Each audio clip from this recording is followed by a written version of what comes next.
God's twin family में आप सभी का हार्दिक अभिनंदन है। आप सभी को भक्ति, शक्ति और मुक्ति की प्राप्ति हो। Dear twins of God, Manas reading से देखते हैं कि यूनिवर्स के आपके लिए क्या मैसेजेस हैं, क्या यूनिवर्स आपको गाइड कर रहे हैं, क्या ब्लेसिंग दे रहे हैं। फर्स्ट स्लिप में दोहा आया है और ये दोहा है, सती विधात्री इंदिरा देखी अमित अनूप, जेहि जेहि बेश आजादी सुर तेहि तेहि तन अनुरूप। यहाँ पे कंफ्यूजन दिखा है। मुझे ऐसा लग रहा है आप में से कोई व्यूअर हैं जो काफ़ी कंफ्यूज हैं और आपको इल्यूजन क्रिएट हो रहे हैं। तो इल्यूजन जो भी क्रिएट हो रहे हैं वो कहीं ना कहीं आप थोड़ा ऐसा हो सकता है कि आप ईश्वर पे ट्रस्ट कम कर पा रहे होंगे। आपको ऐसा लग रहा होगा कि जैसे कि जो आप कह रहे हो ईश्वर से, जो आपको साइन मिल रहे हैं, तो क्या सच में ये साइन वही है जो आपने मांगा था? क्या जो आप कह रहे थे क्या ये उसी का साइन है? आप मुझे इल्यूजन में आते हुए देख रहे हो। इल्यूजन में आपको नहीं आना है। तो इस बात से आपको बचना होगा कि जो इल्यूजन क्रिएट होते हैं वो निगेटिविटी क्रिएट कर देती है। और बहुत बार ऐसा होता है कि हम खुद को एनालिसिस करने लगते हैं। तो आपको खुद को एनालिसिस नहीं करना है, आप बस सरेंडर कर दें। आप ईश्वर से कहें, हे ईश्वर, अगर आपको ऐसा फील हो रहा है, आप इल्यूजन में जा रहे हो, आपको लग रहा है कि एक जैसी कई चीज़ें दिख रही हैं आपको, तो उसका आपको ध्यान रखना है कि अगर आपको एक जैसी कई चीज़ें दिख रही हैं तो आप ये मान के चलिए कि वो ज़रूर एक भ्रम है। एक जैसी कई चीज़ें का मतलब ये है कि सेम सिचुएशंस आपको दिख रही हैं कि यहाँ भी ऐसा, वहाँ भी ऐसा, एक साथ आपके कई ऑप्शंस आ रहे हैं। तो आपको ये ध्यान रखना है कि एक साथ कई ऑप्शंस आ रहे हैं, उनमें से कौन सा ऑप्शन सही होगा। तो वो ऑप्शंस के लिए आपको ईश्वर से प्रे करनी है कि हे ईश्वर, मुझे इस इल्यूजन से निकालिए, मुझे सही राह दिखाइए, मुझे सही ऑप्शन दिखाइए। ये आपको सोचना है, ये आपको गाइडेंस दिया गया है कि आप कंफ्यूज ना हो। मुझे आप कंफ्यूज होते हुए देख रहे हैं। आप में से कोई व्यूअर हैं जो कंफ्यूज हैं। जेहि जेहि बेश आजादी सुर तेहि तेहि तनु अनुरूप। और कहीं कहीं मुझे ऐसा भी लग रहा है कि जो कुछ ऐसे भी हैं, मुझे दोनों तरह की एनर्जी दिख रही है कि कुछ व्यूअर्स ऐसे भी हैं जो ये सोच रहे हैं कि उनको एक बार तो ऐसा लगता है, कुछ पल के लिए तो ऐसा लगता है कि ईश्वर हर जगह है, मेरे भीतर भी ईश्वर है, बाहर भी ईश्वर है, जहाँ देखो वहाँ ईश्वर है, कण कण में ईश्वर हो। और अगले ही पल आपका लॉजिकल माइंड कह देता है नहीं नहीं नहीं, ऐसा थोड़ी है, ऐसे 3D में भी तो काम करना पड़ेगा। तो आप कभी अंदर कभी बाहर, यानी कभी भीतर को प्राप्त करते हो, भीतर ईश्वर को प्राप्त करते हो, कभी बाहर ईश्वर को के बारे में सोचते हो। तो वहाँ मुझे आप थोड़े से कंफ्यूज होते हुए देख रहे हो, जबकि ईश्वर हर जगह है। ये सच बात है कि कण कण में ईश्वर है। कण तो बहुत बड़ी चीज़ है। ईश्वर की अनुभूति जब हो जाती है तब समझ आता है कि ईश्वर कहाँ है। ईश्वर हमारे भीतर है, सब जगह ईश्वर ही ईश्वर है। तो बस ईश्वर से आप प्रे करें और ये कन्फ्यूज़न बहुत बड़ा नहीं है, थोड़ा ही मतलब निकल जाएंगे, आप तुरंत निकल जाएंगे इस कन्फ्यूज़न से। तो बस एक बार प्रे करके देखिए, दिल से प्रे करके देखिए। आप ईश्वर के जिस रूप को मानते हैं उस रूप के चरणों में बैठिए, प्रे कीजिए, आप तुरंत इस इल्यूजन से निकल जाएंगे। आप ईश्वर से कहिए, हे ईश्वर, मेरा मार्ग प्रशस्त कीजिए, मुझे एक्चुअल पिक्चर दिखाइए, जो सत्य है वो मुझे दिखाइए। तो ईश्वर आपको ज़रूर दिखाएंगे। थोड़ा सा कन्फ्यूज़न है, इससे आप निकलने की कोशिश कर लीजिए, ज़रूर निकल जाएंगे। ईश्वर निकाल लेंगे ना, ईश्वर के हाथ में सब कुछ है। अगली स्लिप है, इसमें चौपाई है और ये है, कुछ न परीक्षा लीन गोसाई, कीन प्रणाम तुम्हारे ही नाही। कोई आपसे झूठ बोल सकता है और या हो सकता है आप खुद से ही झूठ बोल रहे हो। खुद से झूठ बोलने का मीनिंग क्या होता है कि आपका इंट्यूशन कह रहा हो कि तुम ये मत करो, ये तुम्हारे लिए सही नहीं है, लेकिन आपका लॉजिकल माइंड कह देता होगा नहीं नहीं, क्यों ना करें, ऐसा करना चाहिए मुझे। या आपका इंट्यूशन कह रहा हो कि ऐसा मत करो या फिर ये करो, तो आपका लॉजिकल माइंड कह रहा होगा कि नहीं नहीं बिल्कुल मत करो, अरे यही करते रहोगे क्या, स्पिरिचुअलिटी में ही बैठे रहोगे क्या, काम नहीं करना पड़ेगा क्या। तो लॉजिकल माइंड आपका उल्टा बिल्कुल कह रहा होगा। तो ये कहा जाएगा कि आप खुद से झूठ बोल रहे हो और आपको ऐसा लग रहा हो कि जो लॉजिकल माइंड है, आपको कभी कभी ऐसा लग जाता हो कि ये लॉजिकल माइंड जो कह रहा है वो इंट्यूशन है। आप लॉजिकल माइंड और इंट्यूशन को शायद पकड़ ना पा रहे हो, कंफ्यूज हो रहे हो कि क्या इंट्यूशन, क्या लॉजिकल माइंड है। तो अगर ये ऐसा आपको फील हो रहा है कि आपको दो तरीके की बातें आ रही हैं माइंड में कि ऐसा करो या ना करो, जब दोराहे पे हम खड़े होते हैं तो वहाँ एक बात हमेशा ध्यान रखना चाहिए कि जो सबसे पहला थॉट आता है और वो फील हो जाता है कि वो थॉट कहाँ आया, हमारे फोरहेड पे आया या हमारे हार्ट चक्र पे आया। जो सबसे पहला थॉट आता है वो इंट्यूशन होता है। इंट्यूशन बहुत कम टाइम बार बार फोर्स करता है। इंट्यूशन सत्य होता है तो वो 1-2 बार ही गाइड करता है। अगर लॉजिकल माइंड हावी हो जाए तो फिर इंट्यूशन ज़्यादा कुछ नहीं कहता, क्योंकि वो ईश्वर है। इंट्यूशन तो ईश्वर की आवाज़ है। ईश्वर बार बार नहीं कहते हैं, बहुत कम टाइम ऐसा होता है कि ईश्वर बार बार कहते हैं। वो केवल समझाते हैं, अब करना है तो करो, नहीं तो फिर फंसो जाके कार्मिक अकाउंट में। तो जो पहला आपका जो वॉइस मिल रही है आपको, जो फर्स्ट वॉइस है वो इंट्यूशन है। नेक्स्ट तो फिर बार बार जो थॉट आ रहे हैं वो फिर लॉजिकल माइंड है। और उस पर भी अगर आपको समझना है, इस पर भी अगर आप कंफ्यूज हो जाते हैं, तो फिर आप ईश्वर के जिस रूप को मानते हैं उनके चरणों में बैठिए, उनसे कहिए कि मुझे बताइए कि आप क्या कह रहे हैं और लॉजिकल माइंड क्या कह रहा है, और मुझे लॉजिकल माइंड की बात मत बताइए, मुझे ये बताइए कि आप क्या कह रहे हैं। जब आप ईश्वर के चरणों में बैठें और आप ये सवाल करें कि मुझे ये बताइए कि आप क्या कह रहे हैं, उस समय जो बात आ जाए, उस समय दिल में जो थॉट आ जाए, बस वही आपका इंट्यूशन होगा। तो आप अपने इंट्यूशन को पहचानिए। मुझे कहीं ना कहीं ऐसा लग रहा है कि इंट्यूशन को पहचानने में कंफ्यूज हो रहे हैं। देखिए, पहली चौपाई भी इंट्यूशन कन्फ्यूजन की आई थी, और दूसरी चौपाई में झूठ बोलना आया। तो कोई तो है, या तो कोई आपसे झूठ बोल रहा है, या आप कुछ छुपा रहे हो दूसरों से, या फिर खुद से ही छुपा रहे हो। आप अपनी सोल से ही झूठ बोल रहे हो। यानी अपनी सोल से झूठ बोलने का मीनिंग है कि लॉजिकल माइंड को फॉलो कर जाते हो, आप समझ नहीं पा रहे हो कि लॉजिकल माइंड क्या कर रहा है और सोल क्या कह रही है। तो ये आप जानबूझ के नहीं कर रहे हो, आपसे हो रहा है। अगर आपसे हो रहा है तो वो आपसे हो रहा है, आप जानबूझ के नहीं कर रहे हो। देखिए, कुछ लोग ऐसे भी हो सकते हैं जो आपसे झूठ बोल रहे हों। तो ऐसे लोगों से ईश्वर से प्रे कीजिए, हे ईश्वर, मेरी ज़िंदगी में सिर्फ वही लोग रहें जो मतलब अगर रिश्ते हैं उनको मिटाया नहीं जा सकता। तो ईश्वर से आपको ये प्रे करना है कि हे ईश्वर, कोई भी रिश्ता हो, चाहे सामाजिक हो चाहे पारिवारिक हो, कोई भी रिश्ता मेरी आध्यात्मिक राह में बाधा ना बने, ऐसी कृपा कीजिए। मैं तुम्हारी भक्ति के मार्ग से कभी ना हटूं, मुझे तुम्हारी भक्ति हमेशा प्राप्त हो। ऐसे आप प्रे करते रहिए, तो फिर कोई भी रिश्ता हो वो आपको भक्ति के मार्ग से नहीं हटा सकता। नेक्स्ट स्लिप में चौपाई है, ये है, भगति हेतु विधि भवन बिहाई, सुमिरत सारद आवती धाई। भगति हेतु विधि भवन बिहाई, सुमिरत सारद आवति धाई। देखिए, भक्ति हेतु विधि भवन विहाई। अभी भक्ति की बात की गई थी कि भक्ति से कोई भी हटाने ना पाए। तो अगली चौपाई देखिए, डबल 3, मतलब ब्रह्मा विष्णु महेश भगवान, और अगर 3D यहाँ पॉइंट ऑफ व्यू से कहा जाए तो फिर माइंड बॉडी सोल का यूनियन। तो भगति हेतु, भक्ति के हेतु विधि भवन विहाई। विधि विहाई मतलब विवाह का यहाँ वर्णन है। सुमिरत सारद आवति धाई, यानी शारद यानी माँ शारदा को प्रणाम किया तो माँ शारदा दौड़ी दौड़ी आई। क्योंकि विवाह का यानी भवन विहाई, एक मतलब विवाह का जो तय करना है, एक तरह से समय जो तय करना है। क्योंकि भगति हेतु, भक्ति के हेतु, यानी भक्ति और भक्त के हेतु एक यूनियन का टाइम फिक्स करना है। तो माँ शारदा को प्रणाम किया तो माँ शारदा दौड़ी दौड़ी आई है, क्योंकि इतना शुभ समय है तो माँ शारदा को तो दौड़ा आना ही है।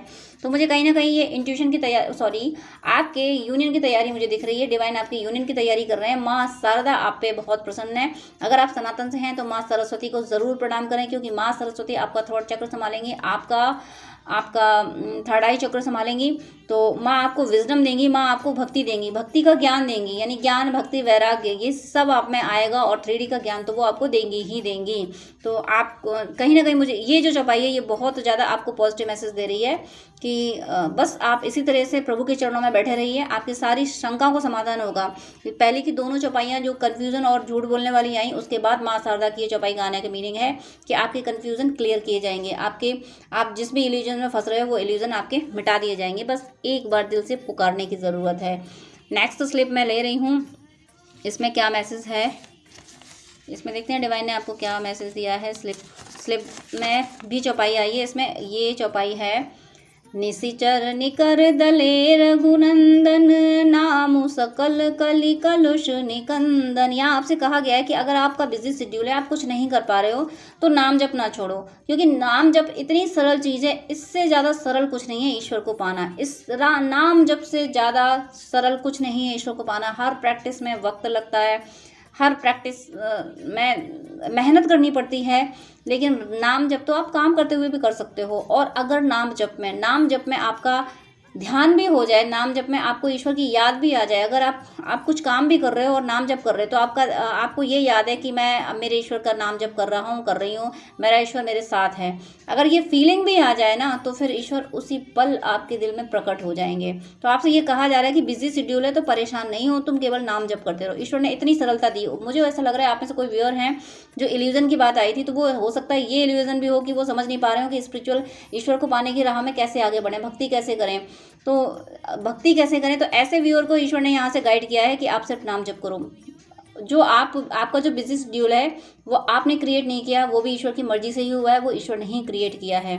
आपको जिम्मेदारियां भी निभानी पड़ेंगी, क्योंकि जिम्मेदारियां जो हैं वो एक कर्म क्षेत्र है, एक कुरुक्षेत्र है, और इस कुरुक्षेत्र में महाभारत हमें लड़नी पड़ेगी। तो उस महाभारत में सिर्फ केंद्र में अपना केशव रहे, श्री कृष्ण रहें, तो वो महाभारत भी यज्ञ बन जाएगा। तो आपको यही कहा जा रहा है कि बस आप काम करते हुए भी, क्योंकि आपको बिजी शेड्यूल ईश्वर ने दिया है, तो काम करते हुए भी बस नाम जप करते रहो। तुम नाम जप करोगे, मैं बस वही स्वीकार कर लूँगा। तुम जितना भक्ति से, जितना याद करके नाम जप कर रहे हो, मैं उसी को स्वीकार कर रहा हूँ, ईश्वर ये कह रहे हैं। तो आप नाम जप करते रहिए, बिल्कुल परेशान ना हो कि आप भक्ति नहीं कर पा रहे हैं। ईश्वर आपके नाम जप से ही आपको मिल जाएंगे, क्योंकि सबसे सरल है। और ये कहा भी गया है कि कलयुग केवल नाम आधारा, सुमिर सुमिर नर उतरहि पारा। जो कर सकते हैं प्रैक्टिस वो करें, जिनसे हो जाता है वो करें, जिनसे नहीं हो पा रहा है वो बेचारे क्या करें। अब मेरे जैसे तो मतलब हम जैसे तो लोगों से तो कुछ होता ही नहीं है। हम जैसे, मैं अपनी बात कर रही हूँ, मेरे से तो कुछ होता ही नहीं है, तो मेरे लिए तो नाम जप ही सरल है। वो भी नाम जप मैं पूरी तरह से नहीं कर पाती हूँ, फिर भी ईश्वर ने बहुत बड़ी कृपा की है। मेरे करने से कुछ नहीं होता, मैंने तो कुछ भी नहीं कर पाया, लेकिन ईश्वर ने बहुत बड़ी कृपाएं की, बहुत बड़ी बड़ी कृपाएं की हैं, बहुत संभाला है। जब पैर कदम खड़ाते हैं, ईश्वर से प्रार्थना करो या ना करो, ईश्वर हाथ पकड़ लेते हैं। बहुत बार ऐसा हुआ है ज़िंदगी में, बहुत बार ऐसा हुआ है कि इतनी मुश्किलें सामने आई कि मुश्किल इतनी भयानक थी कि याद भी नहीं आई ईश्वर की, दिमाग उलझ गया, आत्मा उसमें उलझ गई कि इससे कैसे निपटूं, और ईश्वर ने निकाल लिया। तब बस मैं ये सोचती रही कि हे ईश्वर, मैं तुम्हें याद भी नहीं कर पाई, मैं तुम्हें पुकार भी नहीं पाई थी, और तुमने मुझे संभाल लिया। तो ईश्वर की कृपा पानी है, सिर्फ याद करते रहो, ईश्वर की सिर्फ नाम लेते रहो। आप बहुत प्रैक्टिस कर सकते हैं तो ज़रूर करें, मैं ये नहीं कह रही हूँ कि आप प्रैक्टिस छोड़ें। अगर आप कर सकते हैं, आपसे हो पा रही हैं प्रैक्टिस, ध्यान पूजा जब तक हो पा रहा है तो ज़रूर करें, लेकिन नहीं हो पा रहा है, मैं उनकी बात कर रही हूँ जिनसे नहीं हो पा रहा है। यहाँ एनर्जी ऐसी ही पिक हुई है कि कोई व्यूअर हैं जिनसे नहीं हो पा रहा है, जिनका बिजी शेड्यूल है, या फिर कार्मिक अकाउंट इतना ज़्यादा है कि आपको करने नहीं दिया जा रहा, तो फिर मन में नाम जब रटते रहो, पुकारते रहो। अपने प्रीतम को पुकारोगे तो क्या प्रीतम तड़पेगा नहीं तुमसे मिलने के लिए? तो ईश्वर को पुकारो तो, हे ईश्वर मुझे तुम चाहिए, पुकारो तो, बस पुकारते रहो, ईश्वर को पुकारते रहो। वो तो साथ खड़ा है, वो तड़प उठेगा तुम्हें पाने के लिए, और वो तड़प रहा है तुम्हें पाने के लिए, बस उसे दिल से पुकारो तो। अब वो ईश्वर है, बिना बुलाए नहीं आएगा वो, हम लोग नहीं जाते बिन बुलाए कहीं, तो वो तो ईश्वर है, उसे तड़प के पुकारो। बस आपका तड़प के पुकारना ही ईश्वर को आपके अंदर प्रकट कर देगा। ईश्वर यही कह रहे हैं, तुम बस नाम लेते रहो, तुम्हें ज़्यादा परेशान होने की ज़रूरत नहीं है। ऐसे व्यूअर जो हैं जो परेशान हो रहे हैं स्पिरिचुअल प्रैक्टिसेस में। नेक्स्ट आपके लिए ये 2 स्लिप, मैं लास्ट स्लिप लेना चाह रही थी, लेकिन यूनिवर्स ने 2 नहीं 3 एक साथ दिए, तो मुझे तीनों एक्सप्लेन करनी पड़ेगी। मैं लेना एक ही चाहती थी, मुझे लग रहा था कि रीडिंग अब मैं यहाँ क्लोज करूँ, लेकिन ईश्वर ने 3 चौपाइयाँ दे दी, तो फिर मैं तीनों को एक्सप्लेन करूँगी। ये है चौपाई, जाई उतरु अब देओ कहा, और उपजाति दारुण दाहा। यहाँ कोई है जो बहुत सैड एनर्जी में है, बहुत मुझे सौरो फील हो रहे हैं। जाई उतरु अब देहूँ कहा, और उपजा अति दारुण दाहा, यानी मुझे कहीं ना कहीं ऐसा फील हो रहा है कि एक तरह से यह जब राम जी गए थे, केवट ने उनको नाव में बिठाया था, तो राम जी को ये दुख हुआ था कि मैं अब इसको दूं क्या, क्योंकि मेरे पास तो कुछ है नहीं है। तो मुझे ऐसा लग रहा है कि आप में से कोई व्यूअर हैं इस गिल्ड में है कि जिनके लिए किसी ने कुछ किया है, बहुत ज़्यादा कुछ किया है, वो बहुत मतलब कुछ पॉजिटिव किया, कुछ हेल्प की, और आपको ये कष्ट है कि मैं कुछ दे नहीं पाया इनको, या कुछ दे नहीं पाई। तो कोई बात नहीं, ये कष्ट रखने की ज़रूरत नहीं है। आप उसको नाम जप का फल दे दीजिए, आप नाम जप कीजिए, या कोई व्रत कीजिए, कोई पूजा कीजिए, और ईश्वर से ये प्रार्थना कर लीजिए, संकल्प कर लीजिए कि हे ईश्वर मैं ये पूजा कर रहा हूँ, ये जप कर रहा हूँ, ये प्रार्थना कर रही हूँ, इसका फल उस पर्सन को दे दीजिए, क्योंकि उसने मेरी बहुत मदद की है।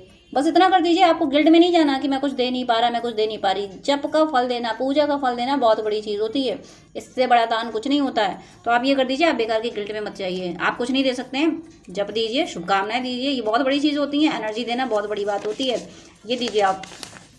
नेक्स्ट स्लिप है, इसमें छुपाई है, देखा विधि विचारी सब लायक, दक्ष कीन प्रजापति नायक। यहाँ देखिए, आपकी तो इल्यूजन से शुरू हुई आपकी रीडिंग, और चलते चलते कहाँ पहुँच गई, प्रजापति नायक यानी दक्ष को प्रजापति घोषित कर दिया गया था। आपको कोई बहुत बड़ी अपॉर्चुनिटी मिलने वाली है, कोई डेजिग्नेशन हाई लेवल का मिलने वाला है, आपका प्रमोशन हो सकता है। और आपको स्पिरिचुअल एक्सपीरियंस, अगर आप स्पिरिचुअलिटी में प्रैक्टिस कर रहे हैं तो स्पिरिचुअलिटी में कोई बहुत बहुत डीप एक्सपीरियंसेस हो सकते हैं, या 3D में आपका प्रमोशन होगा। कुछ ना कुछ विशेष मिलने वाला है कि देखा विधि विचार सब लायक, यानी हर तरीके से चेक कर लिया गया, हर तरीके से एवेल्यूट कर लिया गया, तब दक्ष को प्रजापति घोषित किया गया। तो आप किंग घोषित होने वाले हो अपने एरिया में, जहाँ जो कुछ कर रहे हो वहाँ पे आपको बहुत बड़ा प्रमोशन मिलने वाला है, और नेम एंड फेम इंक्रीज होने वाला है, बहुत बड़ा कुछ मिलने वाला है। नेक्स्ट स्लिप है, इसमें भी चौपाई, तभी यूनिवर्स ने 3 चौपाइयाँ एक साथ पकड़ा दी थी कि इसको भी लो। अब ये लास्ट में चौपाई रीड कर रही हूँ, ये है तब शिव तीसर नयन उघारा चितवत काम भयउ जरी द्वारा। ये देखिए, ये चौपाई, ये इतनी रीडिंग मैं कर चुकी हूँ मानस की, और ये पहली बार आई है। ये इसलिए आई है कि आप ना, जो अभी यहाँ से आया था कि इल्यूजन से आगे की रीडिंग यूनिवर्स बताते गए, एक के बाद एक देते गए। आप जिस भी इल्यूजन में फंसे थे वहाँ से ऐसे निकलते जाओगे कि 3D में तो किंग बनोगे, 3D में तो प्रमोशन होगा, और स्पिरिचुअलिटी में सारी इच्छाएं खत्म, वैराग्य, अंदर से वैरागी हो रहे हो, क्योंकि भगवान शिव ने कामदेव को भस्म कर दिया था समाधि से, जब उन्हें जगाया गया था। तो कामदेव भस्म होने का मीनिंग क्या है? संसार का अटैचमेंट है। जो चीज़ों में अट्रैक्शन था, जो इंसान अट्रैक्ट करते थे, वो अटैचमेंट आप खत्म कर रहे हो, आप इस दुनिया में रह के वैरागी हो रहे हो। ये इतनी ज़बरदस्त मीनिंग वाली, इतनी ज़बरदस्त ब्लेसिंग्स वाली चौपाइयाँ थी, इसलिए मैंने एक उठाई थी और यूनिवर्स ने साथ में 2 पकड़ाई थी, क्योंकि यूनिवर्स को ये और बताना था कि देखो मैं तुम्हें इतना दे रहा हूँ, मैं तुम्हें 3D में तुम्हें किंग बना रहा हूँ, तुम्हें सब कुछ प्रॉस्पेरिटी और नेम एंड फेम हर चीज़ मैं तुम्हें दे रहा हूँ, और स्पिरिचुअलिटी में तुम्हें वैरागी बना रहा हूँ, तुम्हारे बंधन मुक्त कर रहा हूँ। वैरागी होने का मतलब ये नहीं कि बस अब कुछ किसी काम के नहीं रहे। वैरागी होने का मतलब है सारे बंधन टूट जाना, सारे बंधन खत्म हो जाना, मुक्त हो जाना। आत्मा पे यही तो बंधन होते हैं कि ये मेरा वो पराया, यही सारे बंधन तो होते हैं। राग द्वेष, यानी राग यानी मोह है तो बंधन, द्वेष है तो बंधन। किसी से घृणा करना वो भी बंधन है, वो भी निभाने के लिए आना पड़ेगा। दोस्ती है तो निभाने के लिए दोबारा आना पड़ेगा धरती पे, दुश्मनी है तो उसको भी निभाने के लिए आना पड़ेगा। इसलिए आपके बंधन ईश्वर मुक्त कर रहे हैं कि तुम्हें दोस्ती दुश्मनी से कोई फर्क नहीं पड़ता। कबीरा खड़ा बाजार में मांगे सबकी खैर, ना काहू से दोस्ती ना काहू से वैर। आपको ईश्वर इस एनर्जी में ला रहे हैं, इतनी एनर्जी, ये बिल्कुल मुक्ति की एनर्जी है, मोक्ष की एनर्जी है। ये आप इस दुनिया में रहते रहते मुक्त हो रहे हो। मैं और कितनी तारीफ करूं, मैं ईश्वर का जितना शुक्रिया अदा जितना करूं उतना कम है। हे ईश्वर, मेरे प्यारे केशव जी, आपका अनंत अनंत अनंत अनंत शुक्रिया, जो आप इतनी प्यारी ब्लेसिंग्स दे रहे हो, इतनी प्यारी कि 3D में सब कुछ दे रहे हो, किंग बना रहे हो, और ऊपर से आत्मा के बंधन मुक्त कर रहे हो, आत्मा को मुक्त कर रहे हो। इससे बड़ा कुछ हो नहीं सकता सोल के लिए, कि लोक और परलोक दोनों संभाला जा रहा है आपका, दोनों। तो आपको बहुत बहुत बहुत बहुत बधाई इतनी प्यारी ब्लेसिंग्स के लिए, ईश्वर की इतनी अनंत कृपा के लिए। अनंत कृपा है ये, अनंत बेवजह है, अनंत कृपा के लिए आपको बहुत बहुत बहुत बधाई। God bless you. जय श्री कृष्णा।